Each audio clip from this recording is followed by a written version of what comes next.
Mikhail Markovich Borodin was the alias of Mikhail Gruzenberg, a prominent Comintern agent. Life background: Borodin was born in a Jewish family in Yanovich, located in modern Vitebsk region, Belarus. He joined the Bolshevik Party in 1903 and became an associate of Vladimir Lenin's in their underground work. In 1905, he chose to go into exile in the United States. While there, he attended classes at Valparaiso University in Indiana, and taught English to immigrant children in Jane Addams's Chicago Hull House. After the October Revolution of 1917, he returned to his motherland, working in the Foreign Relations Department. From 1919 to 1922, he worked in Mexico, the United States and the United Kingdom as a Comintern agent. He was jailed for 6 months on the 29th of August 1922 in Glasgow, ostensibly for breaking immigration regulations, but his political mission was known to and discussed in court. China. When Sun Yat-sen requested the help of the Comintern, Borodin led a contingent of Soviet advisors to Guangzhou, where Sun had established a local government.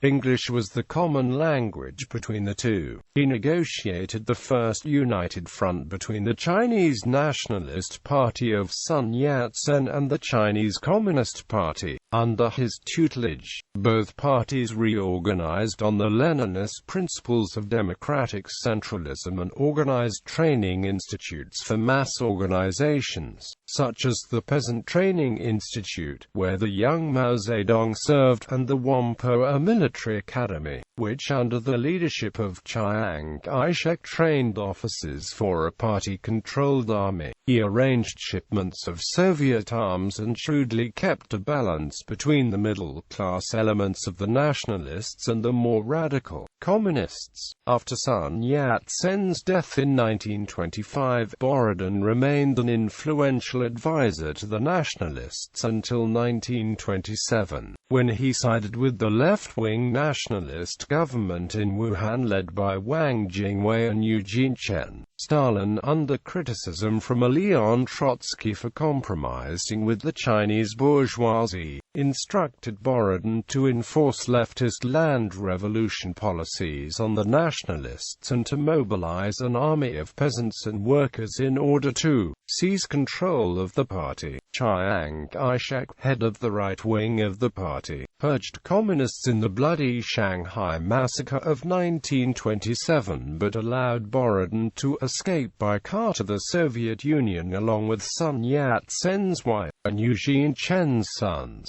The revolution extends to the Yangtze River, Borodin told a reporter as they began the journey, and if a diver were sent down to the bottom of this yellow stream he would rise again with an armful of shattered hopes.